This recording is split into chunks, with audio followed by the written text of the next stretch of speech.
چشم را یک لحظه بستم اندر آب، اندکی از خود گسستم اندر آب.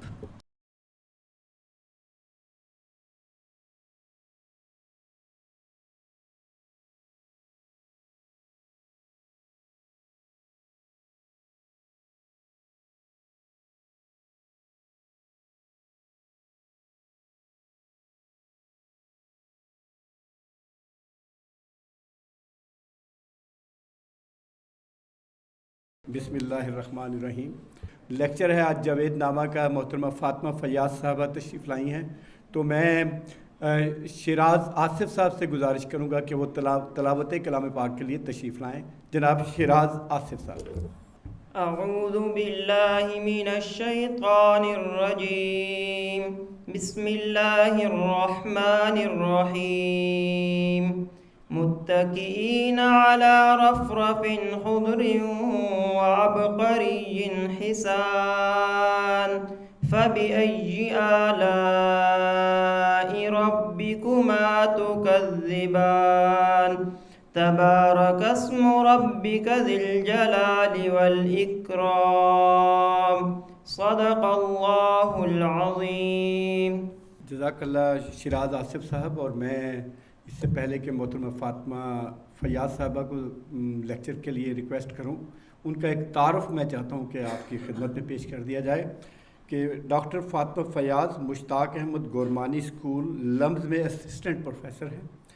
انہوں نے تہران یونیورسٹی سے فارسی زبان و ادب میں پی ایچ ڈی کی ہے۔ ایران میں قیام کے دوران انہوں نے بیدل دہلوی فاؤنڈیشن میں بطور ریسرچ ایسوسیٹ بھی کام کیا۔ کم و بیش ایک دہائی سے فارسی زبان و ادب کی درس و تدریس میں اپنی خدمات انجام دے رہی ہیں۔ تو میں گزارش کروں گا محترمہ فاطمہ فیاض صاحبہ سے کہ وہ تشریف لائیں۔ السلام علیکم۔ اقبال کی بہت زیادہ غیر معمولی شہرت، ان کی پذیرائی اور ان کے کلام کی اور شخصیت دونوں کی جو سحر انگیزی ہے، اس کا زیادہ درست اندازہ آپ کو تب ہوتا ہے جب آپ ان ممالک میں یا ان خطہ زمین میں جائیں اور وہاں قیام کریں جو اقبال کے دل کے بہت قریب تھے، یا جن سے اقبال کا کوئی روحانی، کوئی فکری، کوئی معنوی تعلق رہا اور اقبال نے ان کا ذکر کیا۔ مثال کے طور پر اس میں، اور خاص طور پر جن ممالک کی زبان فارسی ہے یا فارسی کے نزدیک ہے، کیونکہ ہم سب جانتے ہیں کہ اقبال کو فارسی سے کس قدر غیر معمولی لگاؤ تھا، اور ظاہر ہے ان کا کلام جو ہے جو ہم آج پڑھ رہے ہیں وہ فارسی میں ہے، اور آدھے سے زیادہ کلام انہوں نے فارسی زبان میں لکھا۔ مثلا جیسے افغانستان ہے، اور اقبال نے افغانستان کا سفر کیا اور پھر ایک مثنوی مسافر لکھی۔ اس کے بعد آپ دیکھیے کہ تاجکستان ہے، اور ظاہر سر فہرست ایران ہے۔ اس کے باوجود کہ اقبال نے کبھی ایران کا سفر نہیں کیا اپنی زندگی میں، اس تمام غیر معمولی لگاؤ کے باوجود، اور اب خدا جانے اس میں بھی کیا حکمت تھی۔ میں تو کبھی کبھار سوچتی ہوں کہ اگر اقبال ایران چلے جاتے اور پھر اس پر ایک کتاب لکھتے، خواہ نثر میں یا نظم میں، تو وہ اپنے اندر کتنا بڑا شاہکار ہوتی۔ اقبال نے اس کے باوجود کہ وہ ایران گئے نہیں، لیکن ہم سب جانتے ہیں کہ اپنے عہد میں عالم اسلام کی تاریخ، تمدن، تہذیب اور خاص کر سیاسیات میں جو کلیدی مقام ایران کو حاصل رہا اس وقت اور اب بھی ہے، شاید اس عہد میں اقبال سے زیادہ اس کا ادراک کسی اور کو نہیں تھا، اور جتنی صراحت سے اقبال نے پھر اس کا اظہار بھی کیا اپنے اشعار میں، اپنے کلام میں، بارہا اردو میں بھی، فارسی میں بھی۔ آپ سب کے ذہنوں میں وہ شعر یقیناً ہوگا جو اقبال نے کہا، تہران ہو گر عالم مشرق کا جنیوا، شاید کرۂ ارض کی تقدیر بدل جائے۔ تو اس سے زیادہ واضح اور روشن مثال شاید اقبال پیش نہیں کر سکتے تھے اپنے کلام میں۔ خوش قسمتی سے مجھے ابھی شمسی صاحب نے بھی ذکر کیا، مجھے تقریباً 4 سال موقع ملا ایران میں رہنے کا، اور وہاں سے میں نے بہرحال کچھ نہ کچھ سیکھا، کچھ استفادہ کیا۔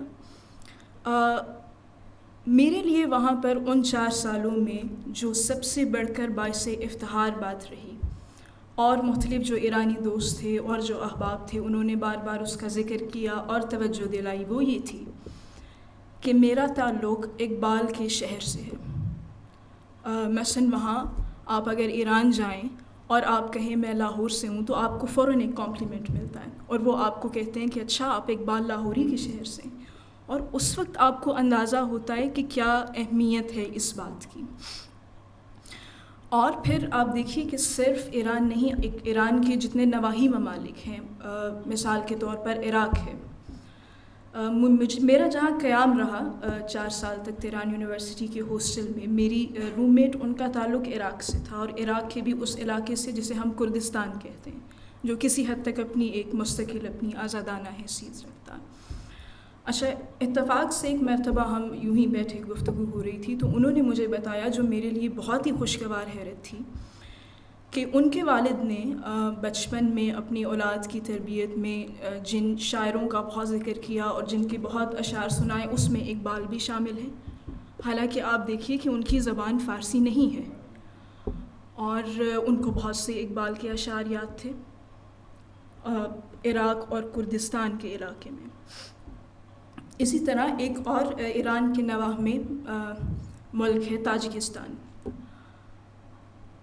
آپ سب کو بھی جان کر یقیناً اتنی ہی خوشی ہوگی جتنی وہ ایک خوشی کی اور حیرت کی بات میرے لیے تھی۔ حال ہی میں ایک کتاب نظر سے گزری جس میں معاصر تاجیکی خواتین شاعروں کا مجموعہ کلام تھا، اس کی سلیکشنز تھیں، تو اس میں ایک تاجیکی خاتون ہے، معذرت میں تھوڑی سی شاید تمہید لمبی ہو جائے گی، but I thought to share it with you, کیونکہ شاید ہم کم بات کرتے ہیں کہ ہم جو معاصر فارسی ادب ہے ایران اور اس کے نواح میں، اس میں اقبال کی کیا پذیرائی ہے۔ ایک اس میں تاجیکی فارسی شاعرہ تھیں فرزانہ خجندی، ان کا کلام تھا، اس کا عنوان ہے پیام نیاکان، یعنی ہمارے بزرگوں کا پیام۔ اب اس میں انہوں نے ایک تمثیلی سا انداز جیسے اقبال نے اپنایا ہے اختیار کیا، کہ جو ان کے خطے کے یا فارسی زبان کے بڑے شاعر ہیں جنہیں وہ اپنا بزرگ یا اپنے آباء و اجداد تسلیم کرتے ہیں، ان کی روحیں شاعرہ سے مخاطب ہیں، اور جن شعراء کا اس میں وہ ذکر کر رہی ہیں اس میں سب سے پہلے رودکی ہیں، اور یہاں پر جو لوگ فارسی ادب سے آشنائی رکھتے ہیں انہیں یقیناً معلوم ہوگا کہ رودکی فارسی زبان کے پہلے صاحب دیوان شاعر ہیں اور ان کی بڑی اہمیت ہے، اور 3 صدی ہجری کے شاعر ہیں۔ اس کے بعد انہوں نے ذکر کیا دقیقی کا۔ دقیقی وہ شاعر ہیں جنہوں نے فردوسی سے پہلے شاہنامہ، جو ایران کی منظوم تاریخ ہے، وہ لکھنا شروع کیا۔ دقیقی کے بعد فردوسی، فردوسی کے بعد سعدی۔ سعدی کی اہمیت سے بھی ہم سب واقف ہیں، ان کی بوستان گلستان ہمارے مدرسوں میں اب تک پڑھائی جاتی ہے بر صغیر میں۔ اور سعدی کے بعد وہ ذکر کرتی ہیں اقبال کا، اور ایک باقاعدہ 3-4 صفحات کی نظم انہوں نے اقبال پر لکھی، اور یہ بالکل معاصر شاعرہ ہے، یعنی گزشتہ دہائی میں شاید یہ کتاب چھپی۔ تو بہت گنجائش ہے کہ ہم اس طرف بھی کچھ کام کریں، کہ جو اب پچھلے 10 سے 15 سالوں میں اقبال پر مثلاً کام ہو رہا ہے وہ کیا ہے، اور اس کی ایک جمعاوری یا گرداوری ہونی چاہیے، بلکہ میں وہ نظم کسی وقت آپ کو ترجمے کے ساتھ پیش کروں گی۔ جاوید نامہ کی طرف آتے ہیں۔ اقبال کے تمام جو مجموعہ ہے کلام ہے فارسی کے، اس میں اقبال کو اس کتاب کا خاص طور پر اس کی اہمیت کا بہت زیادہ اندازہ بھی تھا، ادراک بھی تھا، اور اقبال کو اس پر ناز بھی بہت تھا۔ اقبال کے آپ نے مکتوبات پڑھے ہوں گے، بلکہ آپ وہ اس درس میں پڑھ بھی رہے ہیں، تو اقبال نے اپنی زندگی کے آخری 2-4 سالوں میں، کیونکہ یہ کتاب بھی ان کی 1932 میں آئی، تو انہوں نے ایک مصور کو 2-3 خطوط لکھے ہیں جو اقبال کے کچھ کلام کے کسی حصے کا پینٹنگ کر رہے تھے، اس کے مصور نسخے تیار کر رہے تھے۔ تو ان کو مخاطب کرتے ہوئے، اور یہ خط جس کا ایک چھوٹا سا میں اقتباس پیش کروں گی، یہ اقبال نے اپنی وفات سے صرف چند دن پہلے لکھا ہے، اور وہ اس میں لکھتے ہیں کہ پوری مہارت فن کے بعد اگر آپ نے جاوید نامہ پر خامہ فرسائی کی تو ہمیشہ زندہ رہیں گے۔ یہ اقبال نے خود جاوید نامہ کے، اور ہم جانتے ہیں کہ کیونکہ یہ ایک تمثیلی مثنوی ہے اور بہت زیادہ رچ ہے اپنی امیجری میں، اور یقیناً بہت زیادہ اس بات کی گنجائش بھی ہے اس پر آرٹ ورک پروڈیوس کرنے کی۔ لیکن اس کے ساتھ ایک مختصر سی گزارش یہ بھی مجھے کرنی ہے کہ جاوید نامہ اقبال کے باقی تمام فارسی کے کلام کے مقابلے میں اس کی ابھی تک ویسی پذیرائی ایران میں اور وہ ممالک جہاں فارسی بولی پڑھی سمجھی جاتی ہے ویسی نہیں ہوئی. مثلاً اگر آپ ایرانیوں کے وہ مقالات یا وہ کتب پڑھیں جس میں وہ معراج ناموں کا ذکر کرتے ہیں تو اس میں مثلاً بایزید مستامی کے مکاشفات یا حضرت ابو علی سینا کا معراج نامہ اور اس ساری روایت میں وہ ضمنی طور پر جاوید نامہ کا بھی ذکر کرتے ہیں، لیکن اس پر کوئی باقاعدہ مستقل کام الگ سے تحقیق بہت معیاری ابھی تک سامنے نہیں آئی. تو ہمیں یقیناً یہ فریضہ انجام دینا چاہیے کہ ہم اردو اور فارسی دونوں زبانوں میں بہرحال جاوید نامے پر کچھ نہ کچھ کام کریں. فلک مریخ آج کا ہمارا حصہ ہے جس کو ہم نے دیکھنا ہے. فلکیات کے علم میں مریخ جو ہے اس کی میں تو شاید وہ والا نسخہ میرے پاس نہیں ہے، آپ والا جی اٹس اوکے. علوم فلکیات میں اور اساطیری ادب میں مریخ جو ہے وہ جنگ، خونریزی، موت اور اس نوعیت کی چیزوں کی علامت ہے، اور اس کی ایک وجہ خود مریخ کی شکل و حیت بھی ہے. مثلاً ہم جانتے ہیں کہ جو مریخ کی مٹی ہے اور جو اس کے اجزائے تشکیلی ہیں اس کی وجہ سے اس کی جو رنگت ہے وہ تھوڑی سی سرخ ہے. تو شاید یہی وجہ ہے کہ تھرو آؤٹ دی ہسٹری اگر آپ وہ علوم فلکیات اور اساطیری ادب اٹھا کر دیکھیں تو اس کو ہمیشہ جنگ اور موت اور اس نوعیت کی چیزوں کے لیے اس کا ذکر ہوتا ہے. مثلا یونانیوں کے ہاں ایرس کہا جاتا ہے اس کو، جنگ، خداوند جنگ ہے. اہل روم کے ہاں مارس ہے، اس کی بھی ایسی ہی حیثیت ہے. اس کے علاوہ بابلی تہذیب میں نرگال جو کہ جنگ کا ستارہ ہے وہ استعمال کیا جاتا ہے اس کے لیے. ہندوستان میں بھی سنسکرت زبان میں جو اس کے لیے لفظ استعمال ہوا ہے اس کا معنی ہے دہکتا ہوا کوئلہ. اس کے علاوہ ایران میں اساطیری ادب میں جو مہینے کے 30 دن ہیں اس کا 20واں روز جو ہے اس کو بہرام کہتے ہیں، اور بہرام سے مراد ہے ان کی فلک مریخ. خود ہندوستان میں بر صغیر میں ہفتے کا جو دوسرا دن ہے منگل وہ مریخ کا دن کہلاتا ہے. تو یہ کچھ بہرحال فلکیات کے حوالے ہیں.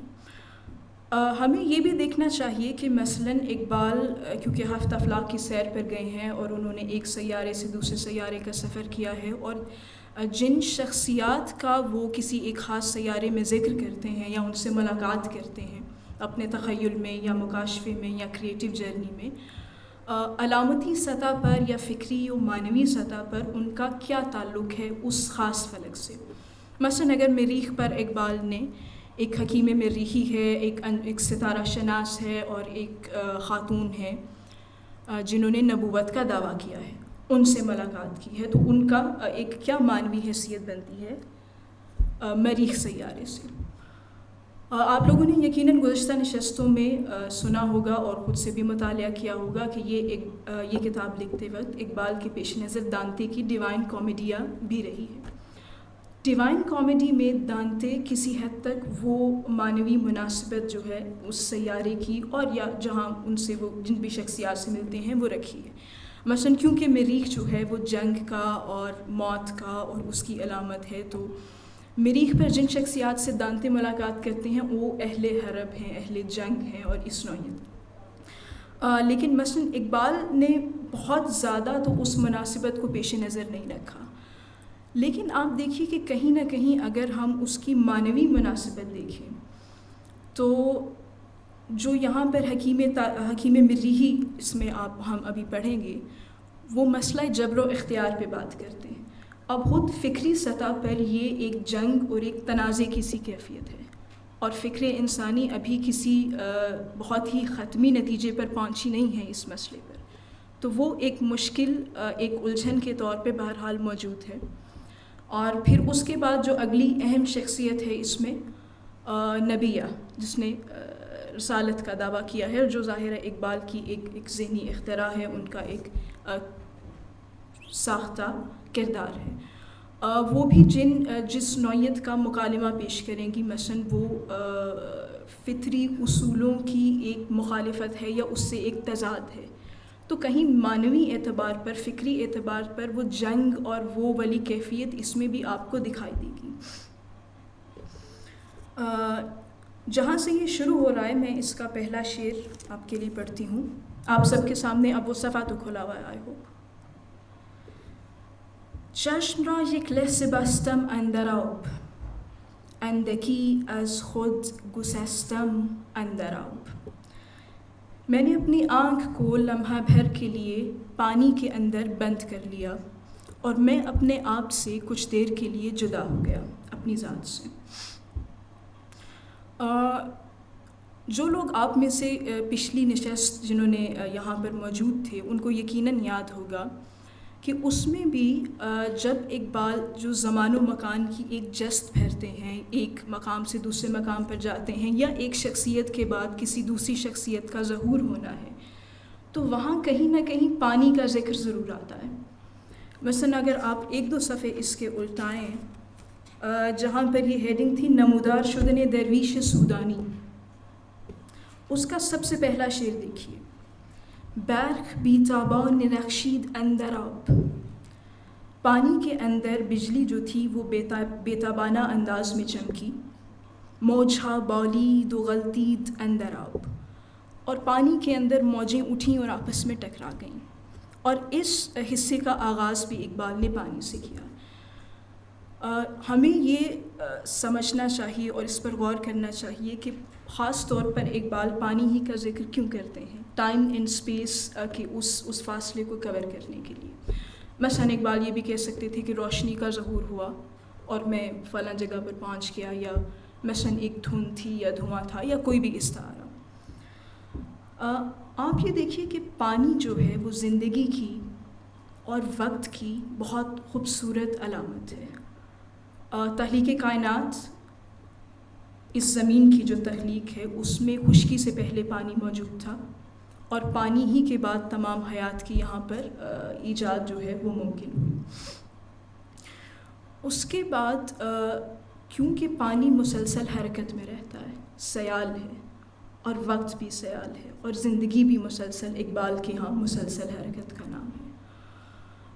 پھر جو سائیکل آف واٹر ہے، مثلا سمندر سے بہارات کا اٹھنا اور پھر بادل بننا اور برسنا اور پھر اس پانی کا دوبارہ زمین کی تہہ تک پہنچنا اور سمندر تک پہنچنا، تو یہ جو سارا سائیکل آف واٹر ہے، یہ کہیں آپ کو سائیکل آف لائف کی بھی تو یاد دلاتا ہے. مثلا جو آیت قرآن کی ہم بہت زیادہ پڑھتے ہیں اور ورد زبان ہے، اِنَّ لِلَّهِ وَإِنَّا إِلَيْهِ راجعون، ہم اللہ کی طرف سے ہیں اور ہم اسی کی طرف لوٹ کر جائیں گے. تو کیا پانی اس کو کمپلیٹلی جو سائیکل آف واٹر ہے وہ اس کو مکمل طور پر اس کی بھی ایک علامتی اس کی حیثیت تو ہے اس حوالے سے. اس کے علاوہ آپ دیکھیے کہ اقبال کے ہاں اور مجموعی طور پر جو سب کے ہندی کے شعراء ہیں، جو یعنی کہ جو انڈین سٹائل رہا ہے پرشین پوئٹری کا، انہوں نے بہت زیادہ امیجز بنائے ہیں اپنی شاعری میں پانی سے. خود اقبال کی اور مثلاً جو بے دل دہلوی ہیں یا غالب دہلوی ہیں، جن سے اقبال نے بہت استفادہ کیا، ان کی شاعری میں آپ دیکھیے زندگی کے لیے جو بہت زیادہ ایک امیج استعمال ہوا ہے وہ ہے بلبلے کا. کیونکہ بلبلہ جو ہے وہ بہت موقتی چیز ہے، بہت بے ثباتی ہے اس میں، بالکل زندگی کی طرح. اس کے علاوہ موج کا استعارہ اقبال کے ہاں بہت زیادہ ہے، ساحل کا استعارہ ہے، صدف ہے، گوہر ہے، نہنگ ہے. تو پانی اور اس سے متعلقہ امیجز جو ہیں وہ زندگی اور اس کے مراحل اور اس کی بے ثباتی اور اس کی مسلسل حرکت کو ریپرزینٹ کرنے کے لیے بہت زیادہ استعمال ہوئے. اس لیے وہ ایک معنوی طور پر جب بھی اقبال زمان و مکان کا اس حوالے سے ذکر کرتے ہیں تو پانی کا کہیں یا لاشعوری طور پر یا شعوری طور پر ان کی اس گفتگو، ان کے اس کلام میں ذکر آ جائے گا. اچھا، اور ایک اور بہت اہم چیز دیکھیے، پانی کی ایک بڑی بنیادی اور بڑی اہم خصوصیت ہے پاک کرنا، طہارت، کثافت کو، ظاہری کثافت کو بھی، اور اگر آپ اس کی کوئی معنوی تحویل لیں تو آپ کی باطنی طہارت کے لیے بھی۔ بارش پر مثلاً آج تو خیر بارش کا ماحول بھی ہے، ایک بہت خوبصورت شعر پارہ جو بنیادی طور پر رومی سے منسوب ہے لیکن ان کا نہیں ہے، غالباً کسی اور شاعر کا ہے، اس کا ایک شعر ہے اور بہت ہی قابل غور ہے۔ باران که شدی مپرس این خانه کیست، جب تم بارش بن جاؤ یا بارش کی صفت اپنا لو تو نہ پوچھو کہ یہ کس کا گھر ہے، سقف خرم و مسجد و میخانه کیست، پھر تو تمہارے لیے کعبے کی چھت اور مسجد اور میخانہ وہ برابر ہونے چاہیے، کیونکہ بارش جو ہے، پانی جب برستا ہے وہ تو نہیں پوچھتا کہ مثلاً یہاں پر کسی ہندو کا گھر ہے، کسی عیسائی کا گھر ہے، وہ تو ایک یونیورسل فینومینن ہے۔ تو یہ ساری معنویت پانی کی اور اس سے بارش کی اور اس سے متعلقہ دیگر چیزوں کی اقبال کے پیش نظر یقیناً ہے۔ دوسرا شعر دیکھیے، رخت بردم زی جہانی دیگری با زمان و با مکانی دیگری۔ اقبال کے ہاں شاید اس سے پہلے لیکچرز میں بھی ایک دو مرتبہ بات ہوئی ہے کہ اقبال ان شعراء میں سے ہیں یا ان مفکرین میں سے ہیں جو اکتفا نہیں کرتے اسی زمان و مکان پر جو ہمارے اس عالم رنگ و بو میں پایا جاتا ہے، جس میں بہت محدودیت ہے، جس میں جو دن ہے وہ محض 12 گھنٹوں کا ہے، پھر رات ہے، پھر دن ہے۔ اقبال ہمیشہ اپنے کلام میں اس آرزو کا، اس خواہش کا اظہار کرتے ہیں کہ وہ زمان و مکان کی اس حد بندی سے، اس محدودیت سے، اس قید سے آگے بڑھ جائیں اور اس انسوئے افلاک جو جہان ہے، جو اس سے آگے کے افق ہے، اس کو وہ ڈسکور کریں۔ اور اس خواہش، اس آرزو کی وجہ سے آپ یہ بھی دیکھیں گے اس کلام میں تو خاص طور پہ کہ اقبال کے ہاں جو امیجز استعمال ہوتے ہیں وہ بہت وسیع ہیں، اس میں بالکل زمان و مکان کی سی یا زمین و آسمان کی سی وسعت ہے۔ یہاں بھی آپ دیکھیں جیسے اقبال کہتے ہیں، ستاروں سے آگے جہاں اور بھی ہیں، ابھی عشق کے امتحان اور بھی ہیں۔ تو وہ خواہش کہ میں اپنا جو رخت ہستی یا سامان ہستی تھا وہ لے گیا اس جہاں سے اگلے جہان میں ایک اور زمان و مکان میں، جہاں پر یہ حد بندیاں جو ہمیں اس عالم رنگ و بو میں درپیش ہیں وہ نہیں ہیں۔ آفتاب ما به آفاقش رسید، روز و شب را نوع دیگر آفرید۔ ہمارے وجود کا جو آفتاب تھا وہ مریخ کے آفاق پر، اس کے آسمان پر پہنچا اور اس نے نئے دن اور رات تخلیق کرنا شروع کیے، اور وہی خواہش اس زمان و مکان کی قید سے، اس کی حد بندیوں سے آگے نکل جانے کی اور نئے افق اور نئے جہان تلاش کرنے کی۔ اس سے آگے جو 3-4 اشعار ہیں وہ اس میں اقبال نے روح کی اور جسم کی پیراڈاکس کو بیان کیا ہے۔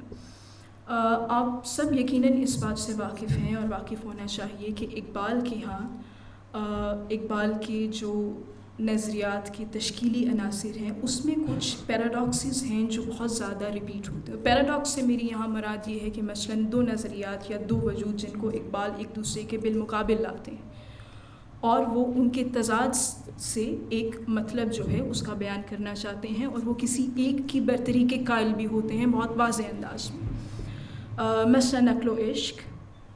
اور یہ ہم سب جانتے ہیں کہ اقبال نے جہاں جہاں بھی عقل و عشق کی پیراڈاکس کا بیان کیا ہے اور اس کا تضاد بیان کیا ہے، اس میں وہ عشق کی برتری عقل پر بیان کرنا چاہتے ہیں۔ مثلاً آپ کے ذہن میں کچھ بہت معروف اقبال کے مصرے اور شعر اس وقت آئیں گے، جس میں سے ایک ہے، گزر جا عقل سے آگے کہ یہ نور چراغ راہ ہے منزل نہیں ہے۔ اسی طرح مثلاً اور پھر آپ یہ بھی دیکھیے، عقل ہے محو تماشائے لب بام، بے خطر کود پڑا آتش نمرود میں عشق، عقل ہے محو تماشائے لب بام ابھی۔ اور پھر وہ شخصیات مثلاً جو عقل کی نمائندگی کرتی ہیں، جس میں سر فہرست وہ علی سینا ہے، ان کے لیے بھی اقبال نے بہت زیادہ کوئی پسندیدگی کا اظہار نہیں کیا، اور بہرحال ان کو بھی کیونکہ ایک علامت بنایا ہے عقل کی، اور وہ بہت معروف اقبال کا شعر ہے، بو علی اندر غبار ناخ گم دست رومی پردے محمل گرفت، کہ بو علی سینہ جو ہے وہ تو اونٹنی کے گرد و غبار میں گم ہے، اور جو رومی کا ہاتھ ہے وہ محمل تک یا وہ کجاوے تک، یعنی وہ حقیقت تک پہنچ گیا۔ اور یہ اسی نقطے کا بیان ہے کہ عقل گو آستان سے دور نہیں، اس کی تقدیر میں حضور نہیں، یعنی عقل جو ہے وہ آپ کو ڈور سٹیپ تک یا دہلیز تک تو لاتی ہے، لیکن اس سے آگے کے جو مراحل ہیں اس میں عقل کا عمل دخل کم ہے، اور وہ عشق کی ڈومین ہے۔ تو اسی طرح کی ایک اور جو پیراڈاکس ہے وہ اقبال کے ہاں روح کی اور جسم کی ہے، اور اس پیراڈاکس میں اقبال نے بہت زیادہ اثرات قبول کیے ہیں رومی کی شاعری کی۔ آپ مثلا یہ 3-4 اشعار ہم پڑھتے ہیں۔ طنز رسم و راہ جان بیگانه ایست، در زمان و از زمان بیگانه ایست۔ جسم جو ہے وہ روح کی راہ و رسم سے، اس کے معاملات سے بیگانہ ہے، اس کو آشنائی نہیں ہے اس کی۔ در زمان و از زمان بیگانه ایست، وہ اس دنیا میں اس زمان میں ہے بھی اور اس سے بیگانہ بھی ہے۔ جان ما سازد به هر سوزی که هست، وقت او خرم به هر روزی که هست۔ ہماری جو روح ہے وہ ہر سوز کے ساتھ، ہر درد کے ساتھ ایک سازگاری، ایک ہمسانی، ایک اتفاق پیدا کر لیتی ہے، اور وہ ہر قسم کے حالات میں خوش رہتی ہے۔ یہ اس کی بہت واضح طور پہ انسپریشن، اگر آپ نے جو مثنوی معنوی ہے مولانا روم کی، اس کا نئی نامہ پڑھا ہو، تو اس میں ایک شعر آتا ہے، وہ بھی ظاہر ہے روح کی داستان ہے اور روح اپنا قصہ بیان کر رہی ہے، اور اس میں ایک شعر آتا ہے، روح یہ کہتی ہے، من بہر جمعیتی نالان شدم، جفت خوشحالان و بدحالان شدم۔ میں لوگوں کے ہر گروہ میں روئی ہوں، میں نے آہو زاری کی ہے، گریہ زاری کی ہے، اور میں خوشحال یعنی اچھے لوگوں کی رفیق پہ رہی ہوں، خوشحالان و بدحالان شدم، اور جن کے اعمال و کردار برے تھے ان کی رفیق پہ رہی ہوں۔ تو روح بہرحال کیونکہ اس کے مقدر میں ہے ایک مخصوص وقت تک جسم کا لبادہ اوڑھ کے رکھنا اور اس میں رہنا، تو اس میں وہ سازگاری ہے۔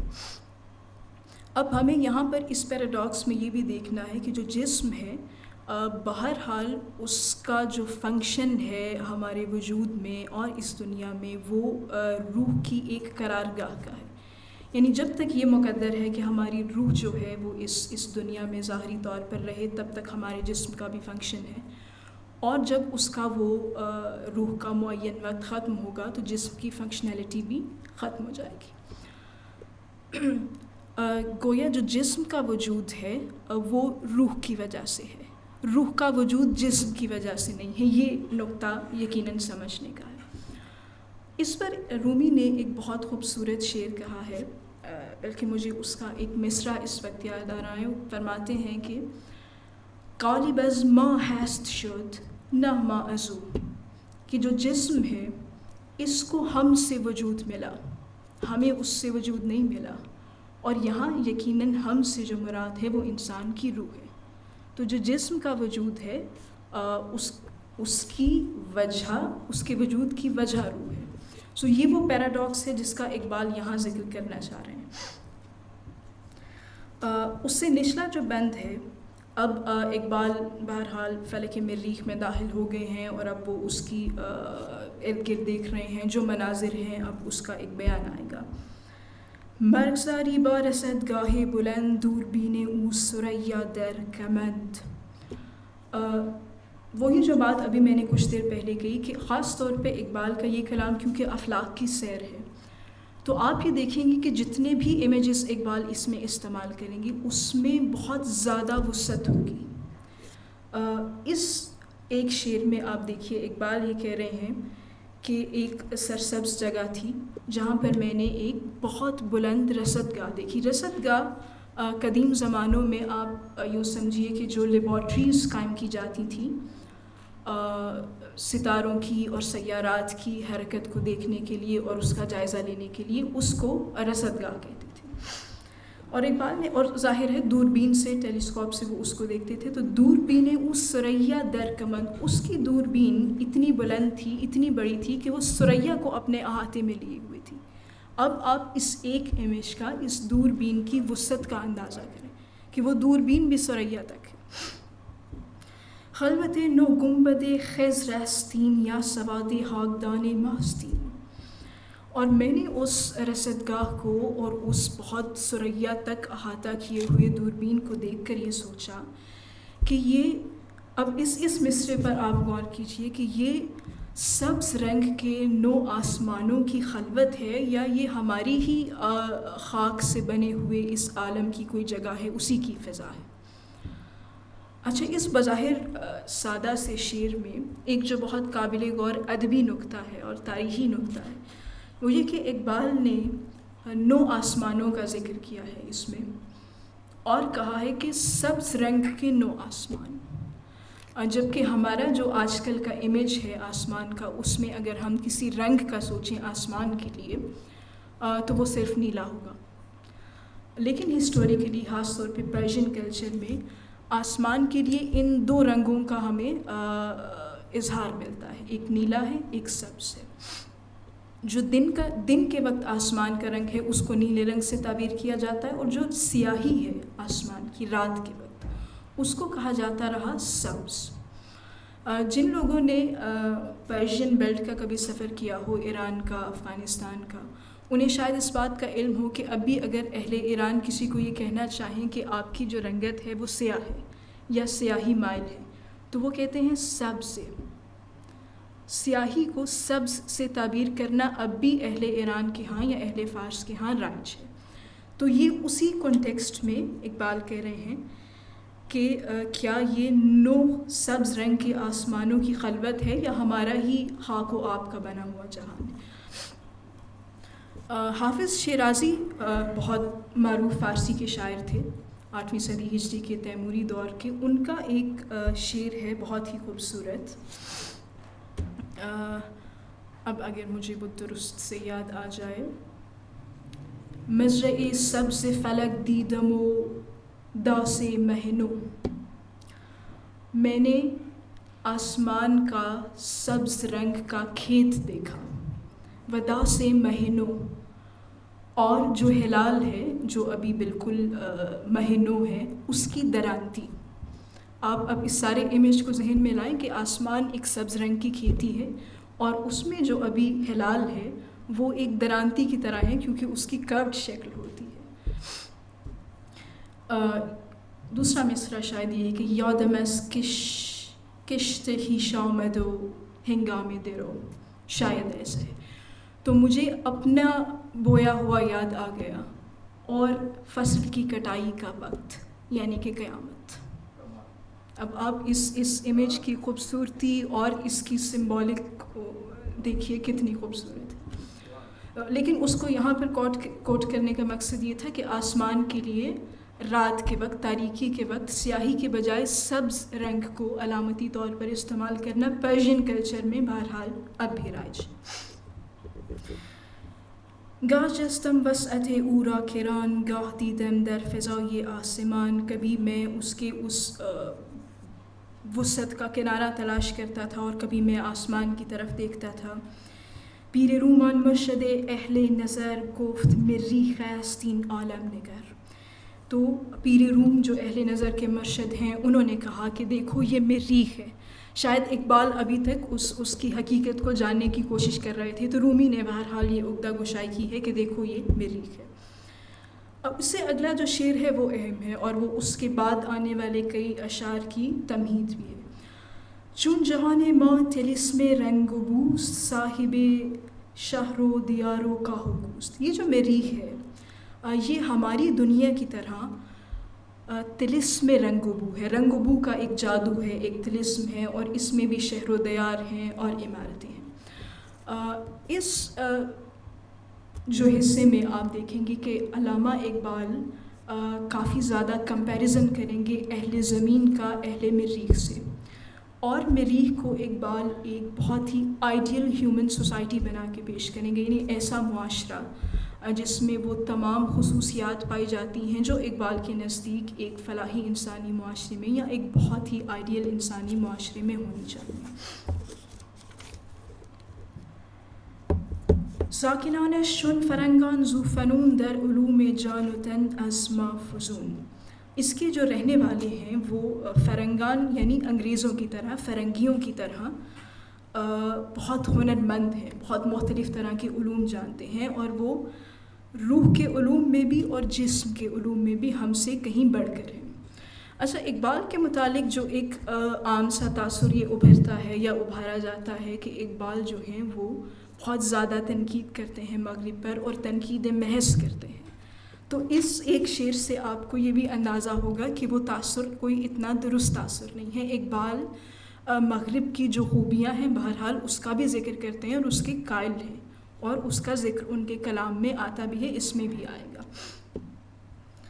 بر زمان و بر مکان کاہر ترن، زان کے در علم فضا ماہر ترن۔ اچھا، اس میں اب 2-3 اشعار چھوڑ کر آپ اگر نیچے آ جائیں، حاکیان را دل بے بندے آب و گل، اندرین عالم بدن در بندے دل۔ جو اہل زمین ہیں ان کا دل قیدی ہے آب و گل میں یعنی جسم میں، اندرین عالم، لیکن یہ جو جہان ہے، یہ جو عالم ہے، بدن در بندے دل، اس میں بدن تابع ہے دل کا۔ اب یہ بظاہر بہت چھوٹا سا جو فرق ہے وہ ایک بہت واضح پیراڈاکس ہے، اور جن پیراڈاکسز کی ہم نے پہلے بات کی، عقل و عشق کی پیراڈاکس اور روح اور جسم کی پیراڈاکس، تو وہ جو روح کی اور عشق کی صف بندی ہے اس کا تیسرا بہت اہم نمائندہ دل ہے، اور دل کے بالمقابل بھی جسم اس کے بالمقابل آئے گا، اور دل بھی کم و بیش انہی صفات کی نمائندگی کرے گا جو اقبال کے ہاں مثلاً عشق کے لیے منقول ہیں، جو اقبال کے ہاں روح کے لیے منقول ہیں۔ کیونکہ ہم یہ بھی جانتے ہیں کہ صوفیاء کے ہاں خاص طور پہ جو انسان کا دل ہے وہ مرکز ہے اسرار و تجلیات خداوند کا، اور اسے ہمارے صوفی لٹریچر میں بارہا کہا گیا کہ یہ اسرار خدا میں سے ایک سر ہے، اور یہ عالم بالا سے ہے، جیسے روح عالم بالا سے ہے۔ تو وہ پیراڈاکس جو ہے عقل و عشق کی اور روح و جسم کی اور دل اور جسم کی، وہ اس میں بار بار آتی رہے گی۔ اگلے کچھ اشعار اسی کی کنٹینیوشن میں ہیں۔ اس کے بعد ایک شعر جو اس حصے میں بہت اہم ہے، اور میں چاہتی ہوں آپ دیکھیں، میرے خیال میں اس کے بعد یہ اگر آپ 4 اشعار چھوڑ دیں تو اس کے بعد ہے چون کسی را می رسد روز فراق، شست تر می گردد از سوز فراق۔ اب اقبال جو ہیں بیسکلی اس تمام بند میں اہل مریخ کی روحانی کیفیات کا بیان کر رہے ہیں کہ روحانی سطح پر مریخ کے رہنے والے کیسے ہیں۔ اس شعر میں اقبال کہتے ہیں کہ جب یہاں کسی کا روز فراق آ پہنچتا ہے، یعنی جب کسی کا روز مرگ، اس کی موت قریب آ پہنچتی ہے، چست تر می گردد از سوز فراق، تو وہ اس سوز فراق سے بہت زیادہ چست، بہت زیادہ فعال ہو جاتا ہے، یعنی وہ کوئی بہت اس کے لیے دلگیری کا یا افسوس کا باعث نہیں بنتا، اس میں مزید تحرک اور مزید فعالیت کا باعث ہے۔ اور ہم یہ بھی جانتے ہیں کہ اقبال نے اپنی شاعری میں ہمیشہ فراق کو وصال پر ترجیح دی ہے، اور اقبال خود کو ہمیشہ شاعر فراق یا اہل فراق کہلوانا پسند کرتے ہیں، اور اس کے ہاں اقبال کے ہاں اس کی بہت واضح وجہ بھی ہے، کیونکہ اقبال یہ سمجھتے ہیں کہ جو فراق ہے اس میں جو سوز و گداز ہے، اور جو اس میں تڑپ ہے، اور جو تحرک ہے، اور جو محبوب تک پہنچنے کی خواہش انسان کو متحرک رکھتی ہے، وہ وصال میں اس کی مرگ ہو جاتی ہے، اس سوز و تڑپ کی۔ اس لیے اقبال ہمیشہ منزل پر راستے کو ترجیح دیتے ہیں۔ لیلا بھی ہم نشیں ہو تو منزل نہ کر قبول، تو راہ نورد شوق ہے منزل نہ کر قبول، لیلا بھی ہم نشیں ہو تو محمل نہ کر قبول۔ تو وہ جو اقبال کی تھاٹ ہے کہ کسی بھی منزل کو آپ کا ٹھہراؤ نہیں بننا چاہیے، آپ کو کسی بھی مقام پر رکنا نہیں چاہیے، اور آپ ہمیشہ ایک ہدف کے بعد جو ہے ایک اور ہدف بناتے ہیں۔ تو وصال میں جو انسان کی کیفیات ہوتی ہیں وہ شاید اس شے کی نفی کرتی ہے۔ اب اس سے آگے آپ چند اشعار میں دیکھیے، یک دو روزی پیشتر از آن مرگ می کند پیش کسان اعلان مرگ، تو وہ اپنی موت سے 1-2 دن پہلے ہی اپنی موت کا اعلان کر دیتا ہے۔ جانشان پروردے اندام نیست لاجرم خو کردے اندام نیست، اہل مریخ کی جو روح ہے وہ جسم کی عادی نہیں ہے، یعنی اسے جسم سے اتنا زیادہ لگاؤ نہیں ہے، مادیت سے اتنا زیادہ لگاؤ نہیں ہے، اس لیے اس کے لیے فراق کی جو کیفیت ہے وہ اتنی دردناک نہیں ہے جو ہم اہل زمین کو لگتی ہے۔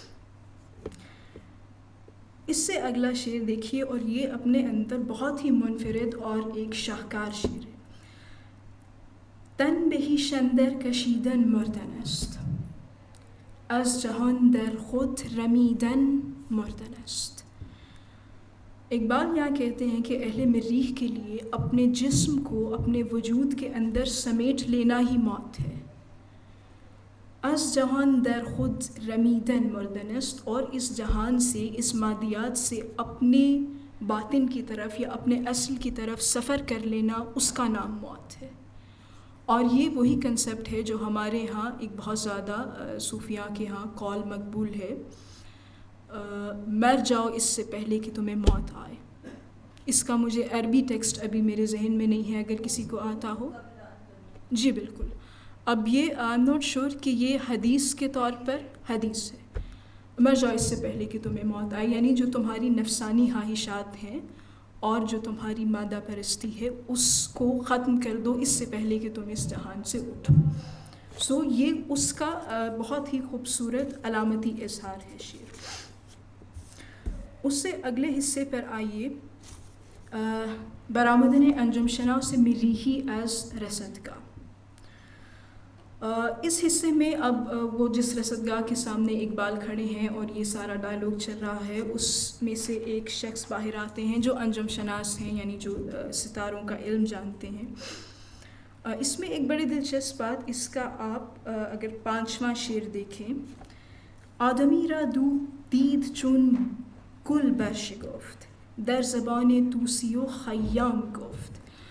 وہ حکیم انجم شناس، وہ ستاروں کا ماہر جو اس رصدگاہ سے نکل کے باہر آیا ہے، وہ اپنے سامنے 2 انسانوں کو دیکھ کر بالکل ایک پھول کی طرح کھل گیا ہے، اور اس نے طوسی اور خیام کی زبان میں کلام کیا ہے۔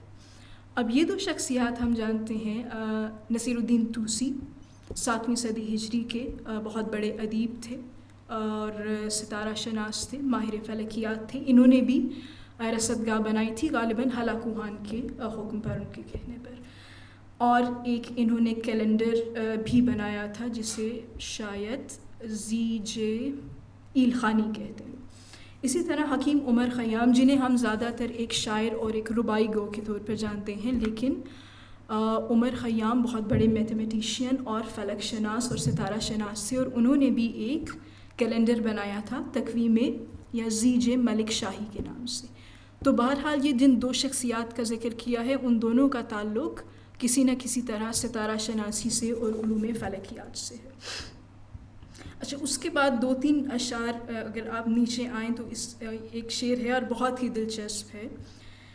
این ہمیں خواب است یا افسونگری بر لب مریخیان حرف دری۔ اقبال نے اس کی گفتگو سن کر جواب دیا ہے کہ یہ میں خواب دیکھ رہا ہوں یا یہ کوئی جادو کا سما ہے، اہل مریخ جو ہیں وہ فارسی بول رہے ہیں۔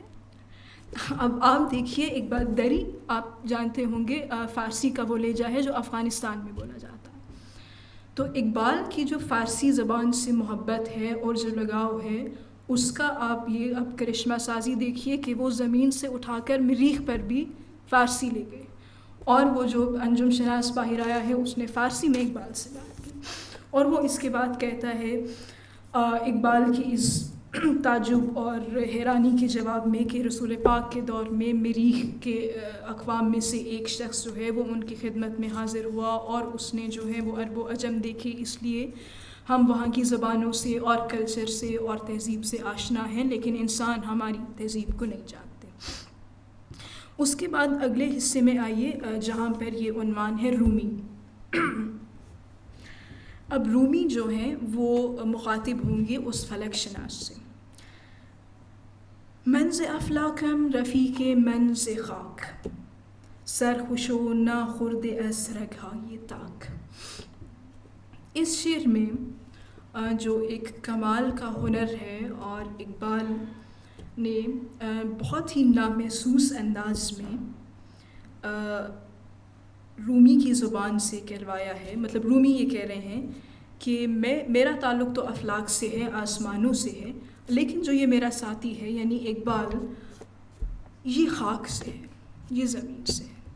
اب آپ دیکھیے کہ ایک مرشد کے سامنے ایک مرید کی جو سعادت مندی ہے، یا ایک استاد کے سامنے ایک شاگرد کی نیاز مندی ہے، اس کا اس سے زیادہ خوبصورت اظہار کیا ہوگا کہ اقبال نے رومی کی زبان سے یہ کہلوایا ہے کہ میں تو افلاک سے ہوں، لیکن یہ جو میرا ساتھی ہے یہ خاک سے ہے، یہ کچھ نہیں ہے. سرخوش و ناخورد از رگهای تاک، اور یہ شراب پیے بغیر مست ہے، معنوی مستی میں.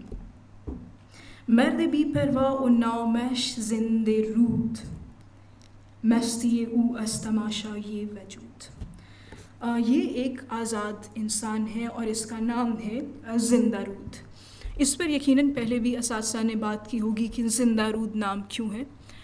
ہم نے بالکل اس گفتگو کے آغاز میں جو پانی کے آب کے استعارے پر بات کی تھی، اسی کے کنٹینیوٹی میں اگر آپ اس کو بھی دیکھیں کہ اقبال کے ہاں جو بہت غیر معمولی اہمیت ہے پانی کی اور اس سے وابستہ تمام علامات کی، اسی تناظر میں دیکھیے کہ اقبال نے اپنے لیے اس پوری سفر میں اور اس کلام میں جو لقب انتخاب کیا ہے وہ ہے زندہ رود، یعنی کہ زندہ، رواں یا ہمیشہ رہنے والا جاوداں پانی یا دریا.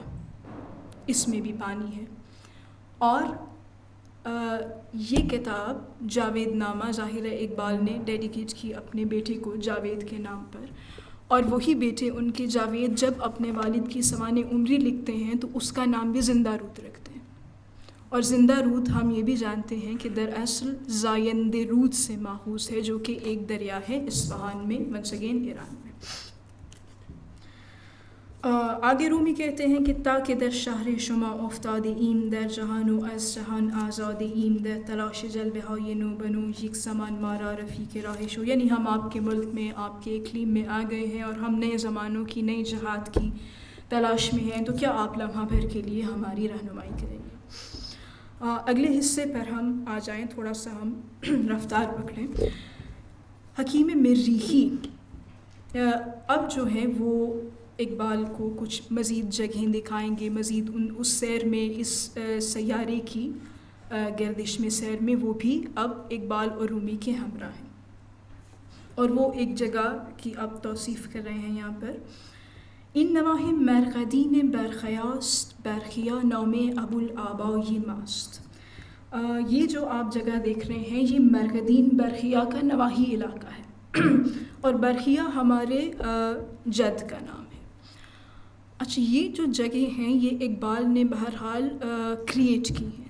ایسی کوئی جگہ ہمیں اس کا علم نہیں ہے. اس سے ملتے جلتے کچھ نام ضرور ہیں. مثلاً برخیا، اس نام سے آپ کے ذہن میں یقیناً آصف بن برخیا نام کی ایک شخصیت آ گئی ہوگی، جو کہ حضرت سلیمان نبی کے ندیم تھے اور انہوں نے ان کے حکم پر جو ہے وہ ملکہ بلقیس کا تخت حاضر کیا. بہرحال کوئی نہ کوئی اقبال نے مناسبت کچھ وہ اخذ کر کے جو کریکٹر اس سے بنایا ہے وہ ایک خیالاتی کریکٹر. فرض مرز آن عامر کردار زیشت رفت پیش برخیا اندر بہشت. فرض مرز وہ برائی کا حکم دینے والا شخص، وہ ہمارے جد جو ہے برخیا کے پاس بہشت میں گیا. اور اس سے آگے پھر یہ آتا ہے کہ وہ فرض مرز جو ہے جو کہ برائی کا حکم دینے والا ہے، جو یہاں پر کم و بیش ابلیس کا نمائندہ ہے. اچھا، خود فرض مرز بھی یہ نام ایکچولی تو ایگزسٹ نہیں کرتا. اس سے ملتا جلتا نام ہمیں ایران کی تاریخ میں ملتا ہے فرامرز. فرامرز ایک تو ایران کی جو بہت معروف اساطیری داستانیں ہیں اس میں آپ سب جانتے ہوں گے کہ ایک داستان ہے رستم کی جو کہ شاہنامے کا حصہ ہے. تو رستم کے ایک فرزند کا نام فرامرز تھا. تو بہرحال ایک امکان ہو سکتا ہے کہ اقبال کے ذہن میں وہ نام ہو، یا پھر غالباً سلجوقی دور کے آس پاس کوئی ایران میں کردستان اور اصفہان کا ایک حکمران بھی رہ چکا ہے فرامرز نام کا. تو فرامرز نام تو ہے، یہ نہیں ہے. اور اقبال نے جو اس کے نیچے مکالمہ کریٹ کیا ہے کہ وہ جا کر فرامرز جو ہے، جو برائی کا نمائندہ ہے یا ابلیس کا نمائندہ ہے، وہ برخیا سے جو کہ جد ہے اہل مریخیان کا، اس سے کہتا ہے کہ تم جو ہو یہاں پر تمہاری کیا کیفیات ہیں، تم یہاں کیوں بیٹھے ہو، اور تم نے تو بیکار میں ایک زندگی جو ہے وہ خدا کی فرما برداری میں اور اس محکومی میں اور اس قید میں گزار دی ہے. تم اگر یہاں سے نکلو تو اس سے آگے اور بھی ایسے جہاں ہیں جہاں پر خدا کی کوئی فرمان روائی نہیں ہے، اور وہاں پر نہ حدیث ہے، نہ طواف ہے، نہ سجود ہے، نہ جبرائیل ہے. انسان جو ہے وہ مطلق آزاد ہے. تو تم ان جہانوں کا سفر کیوں نہیں کرتے؟ سو بہرحال وہ برخیا اس کے اس سارے بہکاوے میں نہیں آتے، اور اس کا آگے بیان ہے. اور کہیں شاید اقبال کیونکہ بہت زیادہ نالان تھے اس طبقے سے بھی اپنے دور میں بھی جو مذہب سے بیزار تھا اور جو مذہب کو بہرحال انسانی ترقی کی راہ میں ایک رکاوٹ سمجھتا تھا. سو وہ اس ساری سوچ کا بھی کہیں اقبال نے اس کی آڑ میں اظہار کیا اور اس پر ایک چوٹ لگائی ہے.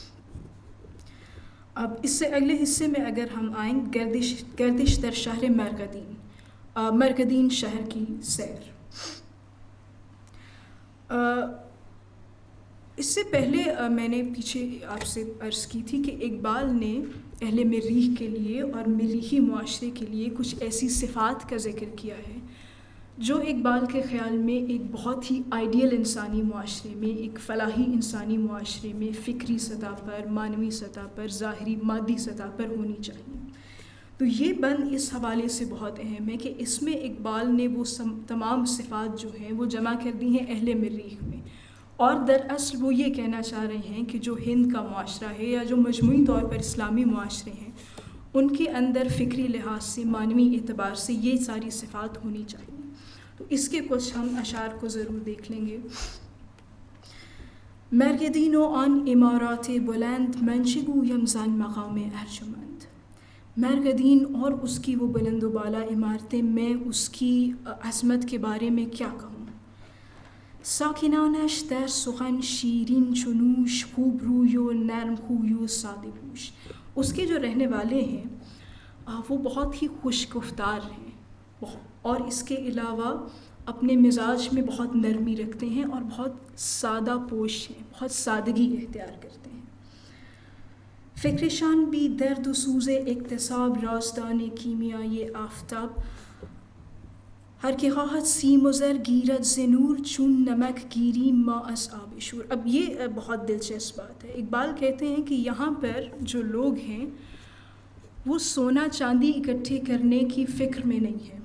مثلاً انہیں مادیات سے کوئی بہت زیادہ دلچسپی نہیں ہے، اور وہ اس بات کی صلاحیت رکھتے ہیں کہ وہ جو قدرت اور فطرت کا نظام ہے اور جو اس کے سارے امکانات ہیں اس سے استفادہ کر کے اپنی ضروریات پوری کر لیں. اور جو بھی چاہتا ہے کہ وہ سونا چاندی بنائے، وہ سورج کے نور سے وہ سونا چاندی حاصل کر لیتا ہے، جیسے کہ ہم کھارے پانی سے نمک حاصل کرتے ہیں. اب یہ ایک بہت ماورائی سی بات ہے، لیکن اس کی معنوی اہمیت ہمیں سمجھنی چاہیے کہ مادیت پرستی سے وہ دور ہیں، اور جو بہرحال فطرت نے ان کے لیے امکانات، جو وسائل پیدا کیے ہیں، اس پر ان کا قناعت ہے اور اکتفا ہے. خدمت آبد مقصد علم و ہنر، کارها را کس نمی سنجد بسر. یہ بہت اہم ہے. علم و ہنر کا جو انتہائی مقصد ہے اس سرزمین پر اہل مریخ کے لیے، وہ انسانیت کی خدمت ہے. وہ خود نمائی نہیں ہے، وہ اپنے فضل و کمال کا اشتہار نہیں ہے، وہ سونا چاندی اکٹھا کرنا نہیں ہے، وہ اس محض اپنے لیے یا اپنی آئندہ نسلوں کے لیے سوچنا نہیں ہے. یہاں پر علم و ہنر کا بنیادی مقصد انسانیت کی خدمت ہے. اور ہم یہ بھی جانتے ہیں کہ اقبال نے اپنے اردو کلام میں خاص طور پر جہاں بھی علم و ہنر کا ذکر کیا ہے تو وہ بہت زیادہ مخالفت کرتے ہیں فن برائے فن کی، اور ان کا یہ کہنا ہے کہ وہ علوم و فنون، خاص طور پر ادبیات اور فنون لطیفہ، جو انسان کی خودی کو بہت زیادہ تقویت نہ دے سکیں، اس کو مضبوط نہ کر سکیں، ان کا ہونا انسانیت کے لیے نقصان دہ ہے۔ یہ اسی سوچ کا اظہار ہے۔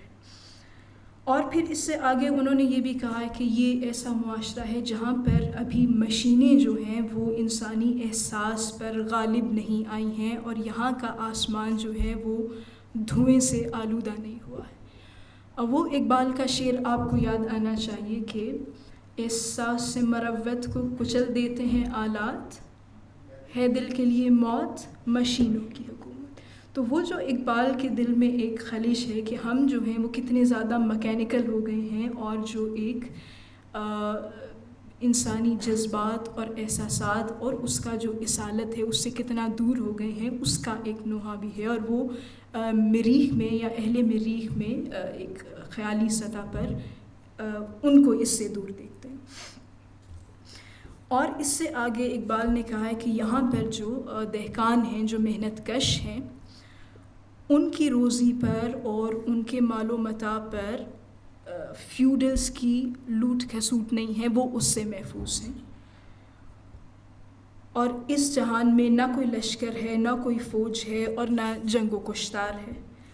اور آخری دو اشعار میں پھر وہ کہتے ہیں کہ یہاں پر قلم کی حرمت محفوظ ہے، قلم سے جو ہے وہ دروگوئی کا اور منافقت کا اور اپنی محض ذاتی فضل کے اظہار کا کام نہیں لیا جاتا۔ تو قلم جو ہے وہ ابھی تک جو ہے وہ صداقت اور حق گوئی کی علامت ہے مریخ میں۔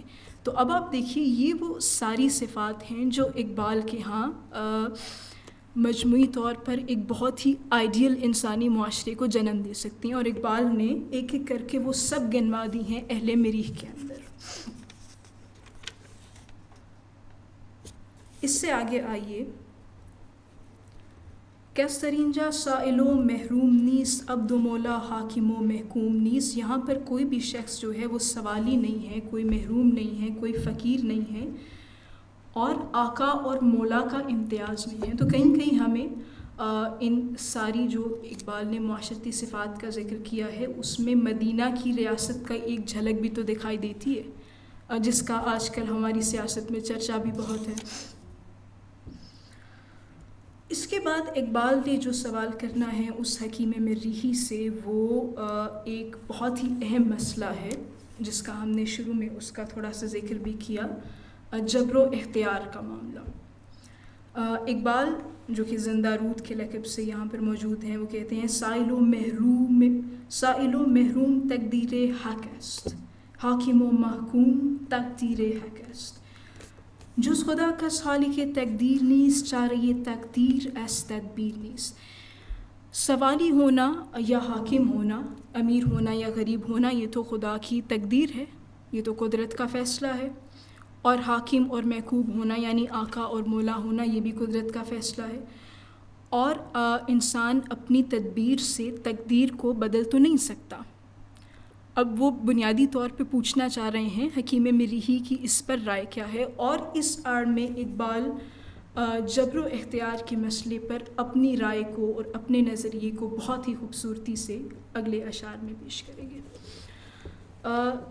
اختیار و جبر کا مسئلہ بہرحال مختلف مذاہب میں جتنے بھی بڑے بڑے حکماء اور دانشمند اور علماء رہے ہیں، انہوں نے اس پر اپنی رائے کا اظہار کیا، اور کسی نہ کسی طرح بہرحال اس الجھے ہوئے دھاگے کو سلجھانے کی کوشش بھی کی۔ خود رومی کے ہاں اس پر بہت تفصیل سے بات ہوئی ہے مثنوی میں۔ چھوٹی سی ایک حکایت ہے، میں چاہوں گی کہ اس سے پہلے کہ ہم اقبال کا یہ نقطہ نظر اس میں دیکھیں، میں اس حکایت کا آپ کو خلاصہ سنانا چاہوں گی، کیونکہ بہت ہی اہمیت کی حامل ہے وہ حکایت رومی کی جو غالباً مثنوی کے پہلے دفتر میں۔ اس میں رومی نے بیان کیا ہے کہ ایک جنگل ہے اور اس میں ایک شیر رہتا ہے اور اسی شیر کے ساتھ کچھ وہاں پہ باقی جانور بھی ہیں، اور وہ شیر جو ہے وہ ہر روز شکار پر نکلتا ہے اور کسی نہ کسی ایک جانور کو وہ شکار کرتا ہے اور اپنے ظاہر شکم کی آگ بجھاتا ہے۔ تو باقی سارے جانور کیونکہ انہیں ہر روز اس خطرے کا سامنا کرنا ہے اور وہ بہت خوف کے عالم میں زندگی گزار رہے ہیں، تو وہ یہ فیصلہ کرتے ہیں کہ کیوں نہ ہم شیر سے جا کر بات کریں۔ سو وہ بہرحال ایک گروہ بنا کر شیر کے پاس آتے ہیں اور اس سے آ کر کہتے ہیں کہ دیکھیے ہم جو ہیں وہ رضاکارانہ طور پر روزانہ ایک کسی جانور کو آپ کی خدمت میں لے آئیں گے اور آپ اس کو کھا لیجیے، اور آپ بس جو ہیں یہ زحمت نہ کریں کہ روز آپ ہم پر حملہ آور ہوں، تو آپ اسی پر قناعت کر لیں۔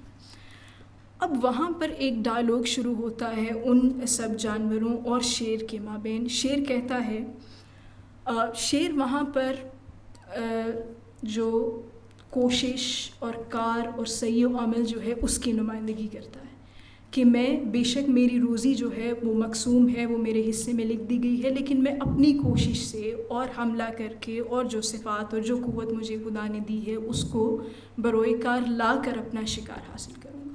اس کے مقابلے میں وہ جانور باقی کے وہ سب یہ آرگومنٹ پیش کرتے ہیں کہ جب ہم آپ کو وہ روزی جس کو آپ شکار کرنے کے لیے آئیں گے خود بخود آپ کے حضور میں لے آئیں گے اور آپ اس کو کھا سکتے ہیں، تو پھر آپ وہ کوشش کیوں کریں گے؟ سو وہ بہت ایک واضح آرگومنٹ جو ہے توکل اور کوشش یا جہد کے مابین اس حکایت میں رومی نے کریٹ کیا۔ اس حکایت کا اختتام تو یوں ہوتا ہے کہ شیر ان کی بات مان جاتا ہے اور بلاخر جو ہے شیر کی موت واقع ہوتی ہے۔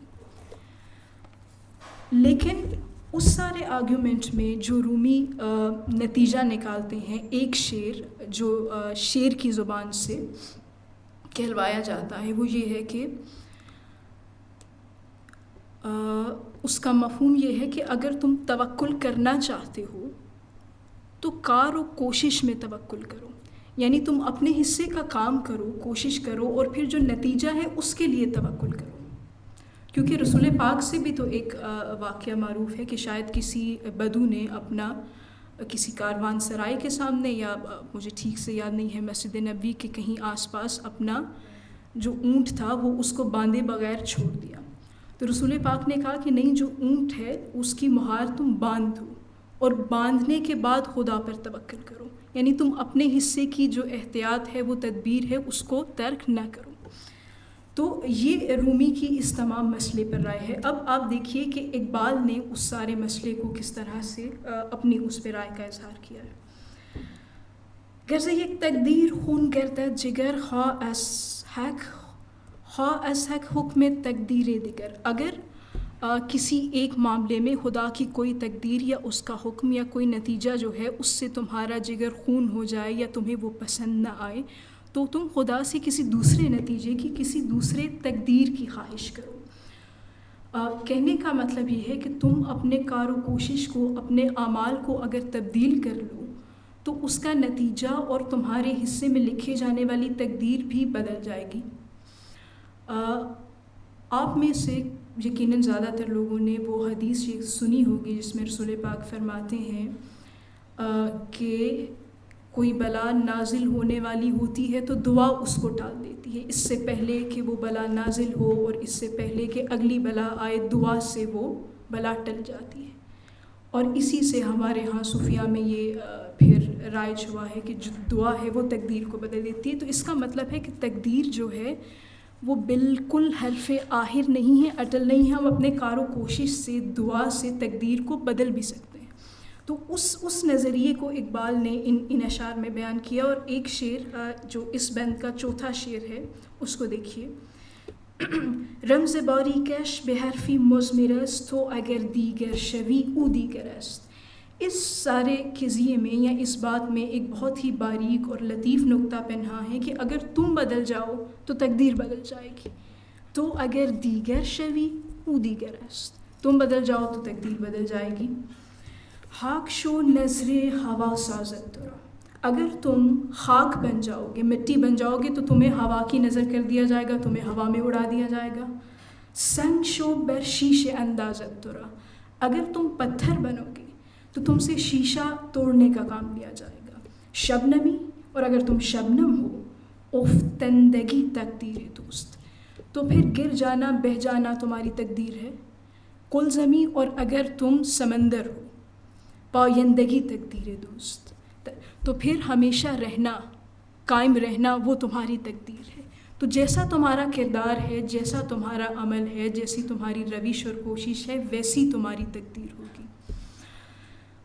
اس پر رومی کا ایک مصرع، ان کی ایک ربائی کا مصرع ہے اور بہت معروف ہے، اور ایران میں اور جو فارسی جن ممالک میں رائج ہیں اس میں پتھروں پر اور فریمز پر وہ لکھا جاتا ہے، اور وہ مصرع ہے: ہر چیز کے در جستن آنی آنی، تم جس شے کی جستجو میں ہو تم وہ ہو، جس شے کی تم جستجو کرتے ہو تم خود وہ ہو۔ تو یہ ایک طرح سے حاصل ہے اس ساری بحث کا کہ تو اگر دیگر شوی او دیگر است، تم بدل جاؤ گے تو تقدیر بدل جائے گی۔ اس کے بعد ہم جو آخری حصہ ہے اس کو جسٹ میں اس کا اب خلاصہ بیان کر دوں گی تاکہ ہم کچھ سوال و جواب کی طرف بھی آ سکیں۔ آخری حصے میں اقبال نے ایک کردار کریٹ کیا ہے دوشیزہ مریحی کا، جو دعویٰ رسالت کرتی، اور دعویٰ رسالت یوں کرتی ہے کہ اقبال یہ کہتے ہیں کہ یہ ایک خاتون ہے جس کو فرسمرس نے، جس کا پیچھے بھی اقبال نے ذکر کیا، اور جو ایک علامتی طور پر ابلیس کی یا برائی کی علامت ہیں، اس نے اغوا کیا اور وہ مغرب میں لے گیا، اور وہاں پر اس کی تمام فکری پرداخت ہوئی، اور اس کے بعد اب اس نے آ کر یہاں پر دعویٰ نبوت کیا، اور دعویٰ نبوت کرنے کے بعد جو سارا مکالمہ یہاں پر اقبال نے کریٹ کیا ہے وہ یہ ہے کہ یہ خاتون جنہوں نے نبوت کا دعویٰ کیا ہے یہ مخاطب ہوتی ہیں خواتین سے، اور ان سے کہتی ہیں کہ اگر تم اپنی آزادی چاہتی ہو اور اپنی ایک حیثیت کو مرد کے سامنے منوانا چاہتی ہو تو مرد کے ساتھ اپنے روابط ختم کر دو، اور جو ہے یہ جو امومت ہے اور ماں بننے کا فریضہ ہے اس سے خود کو دور کر لو، تو یہ تمہاری آزادی ہے۔ اس میں ایک شعر میں پڑھنا چاہوں گی جو شاید اس سب کا حاصل کلام ہے: رستن از ربط دو تن توحید زن، دو جسموں کے ربط اور ان کے باہمی تعلق سے آزاد ہو جانا یہی عورت کی توحید ہے۔ حافظ خود باش و بر مردان متن، تم اپنی خود حفاظت کرو اور مردوں پر ناز نہ کرو۔